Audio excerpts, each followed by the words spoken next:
Assalamualaikum warahmatullahi wabarakatuh. Waalaikumsalam warahmatullahi wabarakatuh. Puji dan syukur mari kita panjatkan kehadirat Allah Subhanahu wa taala yang mana pada kesempatan ini di kegiatan komunitas belajar di SMP Sukamaju kita bisa berkumpul kembali dalam keadaan sehat walafiat dan alamin. Yang tidak sehat mungkin Ibu Teti kita doakan bersama-sama ya, semoga beliau segera sehat. Amin. Salawat serta salam mari kita mempersilahkan kehadirat Kanjeng Nabi Muhammad Shallallahu Alaihi Wasallam kepada keluarganya, sahabatnya, dan tabi'in serta kepada kita semua. Langsung saja mungkin Bapak Ibu yang saya hormati, perlu saya informasikan bahwa kegiatan PKG PJOK yang telah saya ampuh hampir 2,5 bulan ya. Dan hari ini saya diberikan tugas akhir, yaitu harus berkolaborasi bersama ibu bapak guru yang ada di Kombel SDN Sukamaju ini.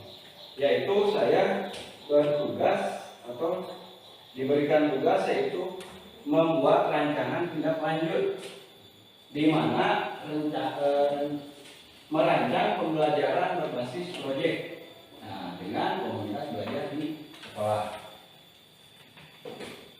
Selanjutnya perkenalan mungkin sudah pada tahu ya. Langsung aja ya.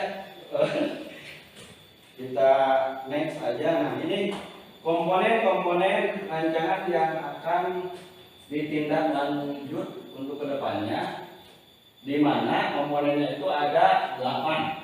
Yang pertama judul program, kedua latar belakang, ketiga tujuan program, keempat capaian hasil dan langkah program, kelima struktur program dan mitra Kombel, keenam kapasitas yang dimiliki, ketujuh rencana evaluasi, dan kedelapan tantangan. Itu komponen rancangan tindak lanjut yang akan kita bahas. Judul programnya itu pola hidup sehat. Nah, bila mana Bapak Ibu menanyakan kenapa pola hidup sehat, karena di PJOK itu masih mencakup dalam kesehatan, di mana pendidikan jasmani, kesehatan dan olahraga. Cuman di PJOK hanya kesehatannya itu hanya pencegahannya saja, dan penindakan itu kalau lebih hanya sebatas dasarnya aja, tidak sampai ke penindakan sampai atau pencegahan sampai mendalam. Biasanya kan itu yang lebih spesifiknya itu ke dokter ya. Cuman di PJOK cuma hanya pencegahan saja. Nah, yang kedua komponennya itu latar belakang. Latar belakangnya itu kasus gagal ginjal akut pada anak meningkat. Orang tua diminta waspada. Nah, di sini kenapa saya latar belakang seperti ini, karena melihat kami nanti mudah-mudahan tong ayah lah kurangnya dugikan ke ayah gagal ginjal pada anak. Biasanya kan gagal ginjal itu pada usia dewasa ya. Pada usia dewasa di mana rentan terkena gagal ginjal. Tapi pada akhir-akhir ini saya melihat di media elektronik, di media sosial ya, banyak gagal ginjal akut anak pada sangat meningkat. Mungkin ini disebabkan oleh pola makanan yang tidak sehat, di mana mungkin yang sedang viral itu kemarin-kemarin minuman seperti minuman torpedo itu kan bahan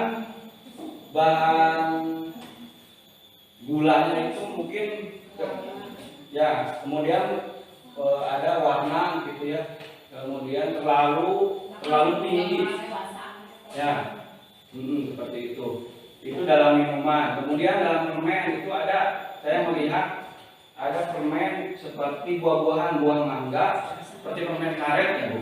Nah jadi dibuka seperti itunya, nah, seperti itulah.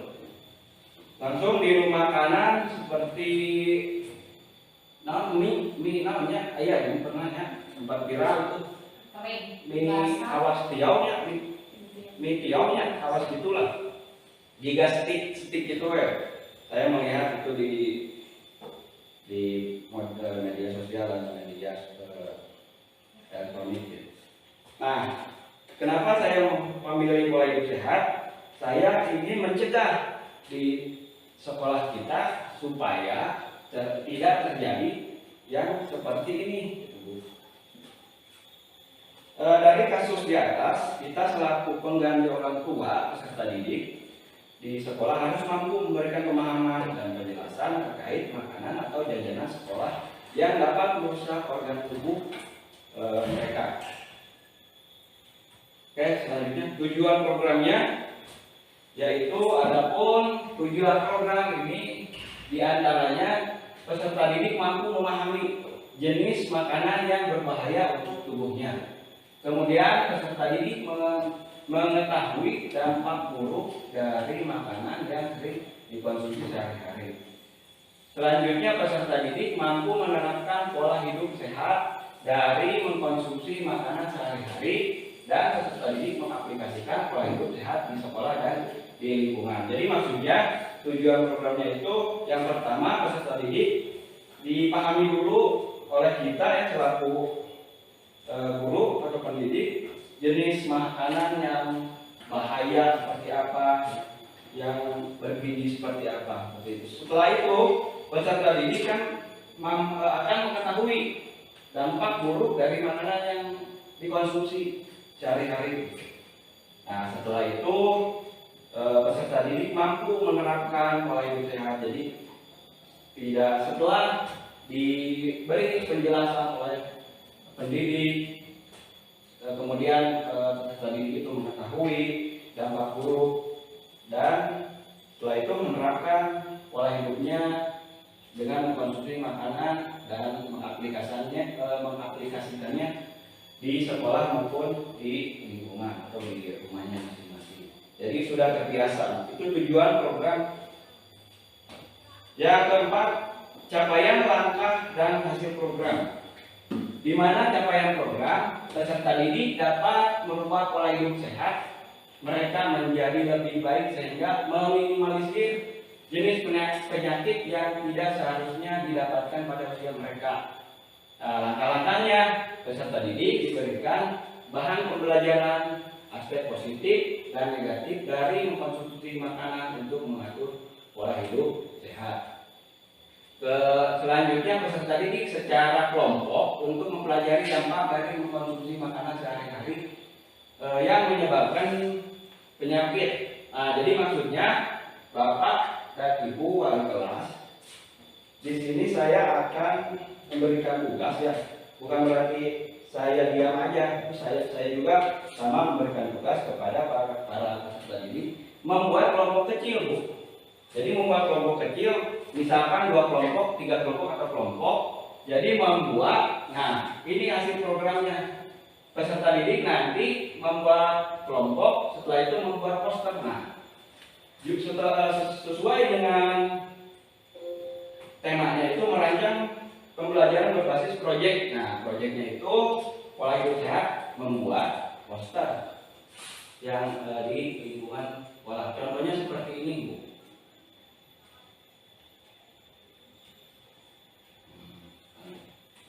Nah, seperti ini ya. Seperti ini membuat poster gitu. Nanti ada dokumentasi, cukup foto saja mungkinnya.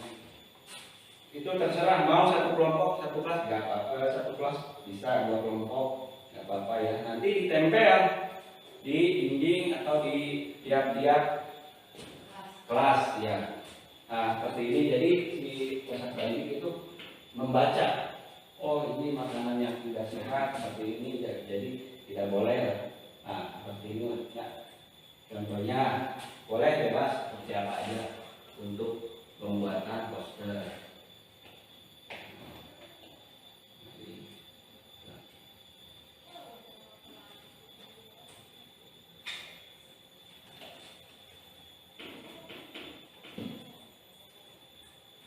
Selanjutnya yang kelima komponennya itu struktur program, di mana judul programnya itu pola hidup sehat yang tadi. Yang pertama ada fase inisiasi, di mana merencanakan program pola hidup sehat. Setelah itu mengimplementasi, menerapkan program pola hidup sehat. Dan yang ketiga keberlanjutan pembiasaan pola hidup sehat. Kemudian mitra kombel. Mitra kombelnya yaitu guru PJOK saya sendiri selaku lokomotifnya mungkin ya Bu. Setelah itu berkolaborasi bersama guru kelas. Nah, kenapa mitra kombelnya guru kelas dan guru PJOK? Nah, di sini yang tadi membuat guru kelas membuat kelompok kecil, membuat poster tentang pola hidup sehat. Yang keenam, kapasitas yang dimiliki. Kapasitas yang dimiliki di sekolah yaitu yang menjadi aset pendukungnya di sekolah kita itu kan ada kantin sekolah ya, walaupun kantin sekolah bukan milik sekolah, cuman ini ada milik pribadi yang permanen. Kalau tidak salah ada tiga yang selalu standby di sini. Nah, kemudian banyaknya juga pedagang yang berkeliling di lingkungan sekolah kita. Di samping kita menjalankan program hidup sehat, kita juga dapat memberikan pemahaman untuk membentuk kantin sekolah yang sehat. Jadi kalau bisa kita selaku pendidik boleh melihat-lihat makanan atau jajanan-jajanan yang ada di lingkungan sekolah. Itu takutnya ada makanan yang tidak terkontrol kita, akhirnya amit-amit gitu. Si anak itu amit-amitnya keracunan, akhirnya kan tetap kurang riweunan. Nah itu. Setelah itu dimulai dari tempat mereka berjualan dan produk yang mereka dagangkan. Nah itu aset, ada dua ya, aset lingkungan, yang kedua aset sosial.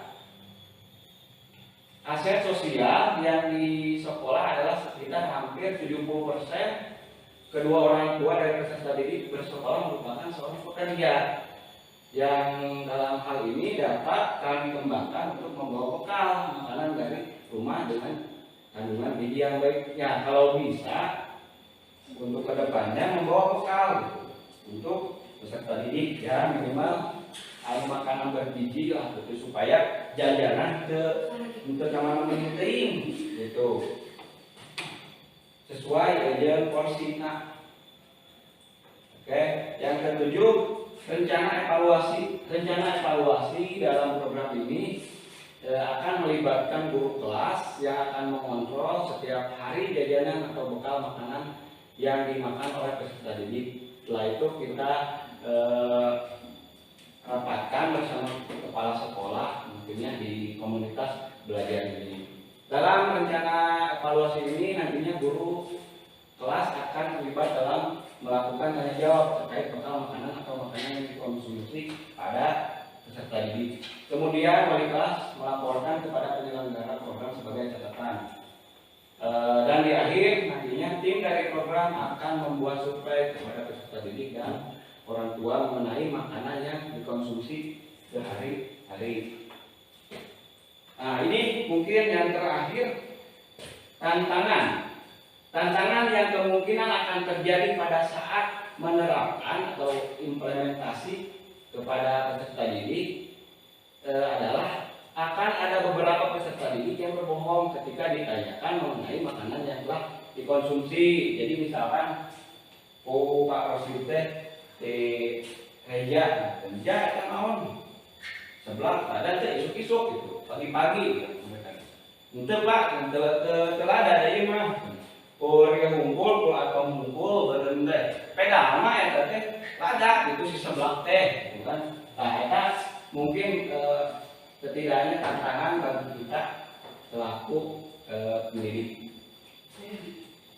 Kemudian sulitnya memberikan pemahaman kepada para penjual gitu kan, makanan di sekolah yang menjual makanan tidak sehat, karena yang mereka fokuskan hanyalah hasil dari apa yang telah mereka jual. Jadi si pedagang bukan menutup rezekinanya sami-sami menurutnya si pedagang oke mencari nafkah seperti kita. Kalau kita kan di sekolah mencari nafkah, kalau yang pedagang itu berjualan mungkin dagangannya itu. Jadi si penjual itu kadang sulit juga kita berikan pemahaman dan itu tel mau penting mah ayu gitu kan si pedagang teh. Numpang nama anu ngancel, namanya bahasa Indonesia ngancel, keliling. Makasih Bu. Betul. Ya ngancel. Kemudian di samping itu karena kebanyakan orang tua peserta didik bekerja akan sedikit sulit untuk membawa bekal dari rumah untuk mereka untuk anak didik. Ya, jadi yang tadi itu kan hampir 70% orang tua itu bekerja ya. Jadi ibu bapaknya juga sama bekerja, jadi teka buru nganda mau membawa bekal itu jam budak kayak gitu. Duit teh unggul jajan nah. Tapi kita rencana tindak lanjut ini semoga mungkin peserta didik itu bisa memahami atau bisa memilih ya jajanan dan konsumsi dengan kandungan yang bergizi. Ya, terima kasih, itu saja mungkin rencana tindak lanjut saya di komunitas belajar ini. Apakah ada yang ditanyakan atau cukup? Cukup Pak. Jelas ya Bu? Pak. Nah, jadi intinya untuk kedepannya saya ditugaskan untuk mengupload di antaranya video, kemudian data hadir. Setelah itu dokumentasi kegiatan peserta didik yang tadi membuat poster. Nanti saya coba pakai. Batas akhirnya mungkin tanggal 30 itu deadline, tanggal 30 November. Oke, itu aja mungkin ya Pak Ibu. Hatur nuhun pisan kana waktosna panginten. Mudah-mudahan kana depannya Kombol biasa langsung maju di SDN 3 Sukamahi. Akhir kata, wabillahi taufiq wal hidayah. Wassalamualaikum warahmatullahi wabarakatuh. Waalaikumsalam.